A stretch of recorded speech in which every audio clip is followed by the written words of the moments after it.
આજ આપણે ગોળ આંબલીની ચટણી બનાવવાની છે। તો આંબલી આપણે ધોઈને પલાળી દીધી છે ને ગોળ આપણે ઝીણું ઝીણું આપણે સુધારી લીધો છે। તો એક વાટકી આપણે ગોળ લીધો છે ને એક વાટકી આપણે આંબલી લીધી છે। તો આંબલી આપણી પલળી ગઈ છે, તો એને આપણે આ રીતે હાથે કરીને આપણે સોળી લેવાની છે। તો સારી રીતે મસળી જો એટલે બધું આપણે એમાંથી સરસ મજાનું નીકળી જાય। તો આ રીતે આપણે સોળી લઈએ। તો આંબલીમાંથી આપણે બધો પલ આપણે નીકળી ગયો છે। તો જો તમે આપણે પાણી હતું તો એ ઘાટું થઈ ગયું છે। તો હવે આને આપણે ગાળી લેવાનું છે। ગાળવા માટે આપણે બાઉલ લઈ લીધું છે ને એમાં આપણે આ રીતનો ગવણો લઈ લીધો છે। તો આ રીતનો ગવણો ન હોય તો તમે ગળણીમાં જાળી શકો। તો આ રીતે આપણે એમાં પલ બધો નાખી લેવાનું છે। હવે આપણે ચમચીની મદદથી આ રીતે હલાવતું જવાનું છે, એટલે બધોય પલ આપણે નીકળી જાય નીચેથી જુઓ તમે। તો સારી રીતે આપણે ગાળી લઈએ। આપણે આ રીતે પલ ગાળી લીધો છે બધોય, તો આમાં આપણે થોડું થોડું પાણી નાખતું જવાનું છે। આ રીતે થોડું થોડું પાણી નાખી અને આ રીતે આપણે ગાળતું જવાનું છે, એટલે આમાં ઉપર જે પલ હોય એ બધોય નીકળી જાય। તો ચમચીના મદદથી આપણે આ રીતે વજન દેતો જવાનું છે ને થોડું થોડું પાણી નાખીને આપણે ગાળતું જવાનું છે। તો બધું આપણે ગાળી લીધું છે। તો આને તમે પલાળી ને મિક્સરમાં તમે કરી શકો, પણ મેં હાથે કરીને સોળી નાખ્યું છે। તો આપણે મિક્સર ન હોય તો આપણે આ રીતે ચટણી બનાવીએ છીએ, એટલે મેં આ રીતે બનાવી છે। નકર તમે આમાંથી ને બીયા કાઢી ને પછી તમે મિક્સરમાં કરી શકો। તો આપણે ચટણીનો પલ બધો આમાં નીકળી ગયો છે। તો જુઓ તમે આપણે એટલો પલ નીકળ્યો છે। તો હાલો હવે આપણે બીજી તૈયારી કરીએ। હવે આપણે ગેસ શરૂ કરી દીધો છે ને કઢાઈ મૂકી છે ને એમાં આપણે તેલ મૂક્યું છે। તો તેલ આપણું આવી ગયું છે, તો એમાં આપણે જીરું નાખી દઈએ।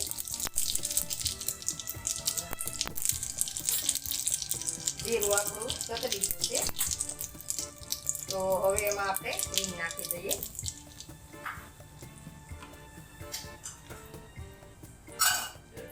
હવે આપણે આ પલ છે એ નાખી દઈએ આંબલીનો।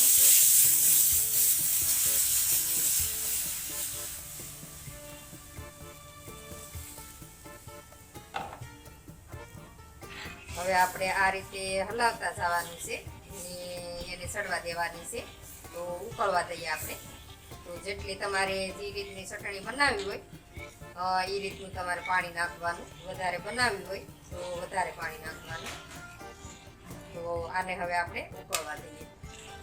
તો આંબલીનું પલ આપણે નાખ્યું છે, તો એ આપણે ઉકળી ગયું છે। હવે આપણે એમાં ગોળ નાખી દેવાનો છે। તો એક વાટકી ગોળ લીધો છે આપણે ને ઝીણો ઝીણો સુધારી લીધો છે। તો એ ગોળ નાખી દઈએ આપણે।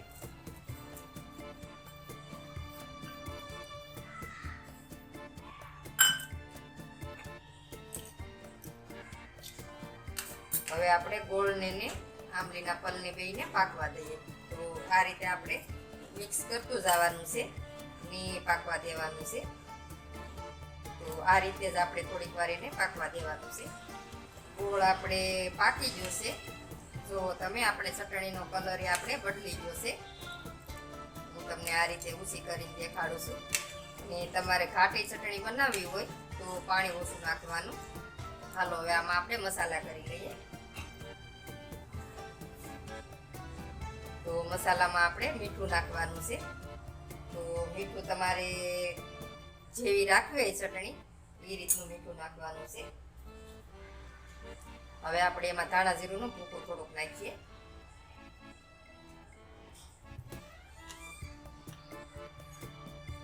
હવે એમાં આપણે લાલ મરચું નાખીએ।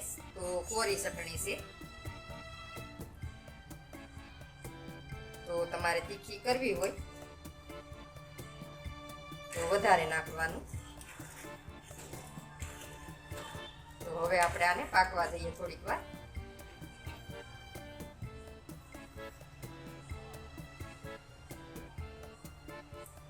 હવે આપણે આ મરીનો ભૂકો નાખીએ છીએ થોડો. તો મરી આખા કાળા મરી આવે એને આપણે ખાંડી લીધા છે. તો ઝાઝો નથી નાખવાનો, થોડોક જ નાખવાનો છે, નકર પાછી તીખી થઈ જાય.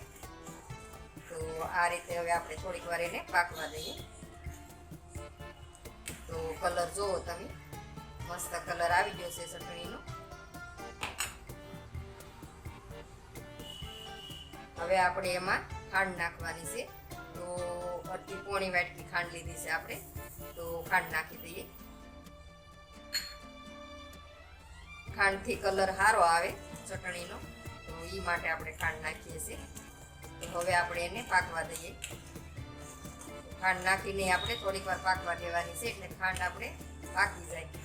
અને આ ચટણીને તમે બનાવી ને ફ્રીજમાં મૂકી દો, પછી ગમે એની હારે તમે ખાઈ શકો. તો સમોસા છે, ઘરમાં ગમે એ વસ્તુ તમે બનાવો તો એને હારે ખાઈ શકો, કેમ કે આ ઘડીકમાં બગડે નહીં. તો આ ચટણીને તમે બનાવીને ફ્રીજમાં મૂકી શકો. તો મેં ઝાઝી જ બનાવી છે, તમે જોવો જ છો. કેમ કે વધારે મેં બનાવી લીધી છે, તો હું ફ્રીજમાં મૂકી દઈશ. તો આપણે વારે વારે બનાવી ન પડે. તો કલર એ જુઓ તમે, બહુ મસ્ત કલર આવ્યો છે ચટણીનો. તો હવે આપણે થોડીક વાર એને પાકવા દઈએ. હવે આપણી ચટણી બનીને તૈયાર થઈ ગઈ છે. તો ગેસ આપણે બંધ કરી દઈએ હવે. તો જુઓ તમે, કલર એ બહુ મસ્ત આવ્યો છે ને સરસ ચટણી બની ગઈ છે. તો મેં આસી રાખી છે ચટણી, કેમ કે આપણે સમોસા, બટેટા વડા ગમે એને હારે તમે ખાઈ શકો. તો આવી આસી હોય તો તમે ગમે એને હારે ખાઈ શકો, એ માટે આ રીતની મેં બનાવી છે. તો હાલો હવે આપણે એને પીસી લઈએ. બની ગઈ છે આપણે ગોળની ને આંબલીની ચટણી. તો બહુ સરસ બની છે ને આ રીતે બનાવીને ટ્રાય મારજો ને પછી મને કહેજો કોમેન્ટમાં કે કેવી બની કેવી નહીં એમ.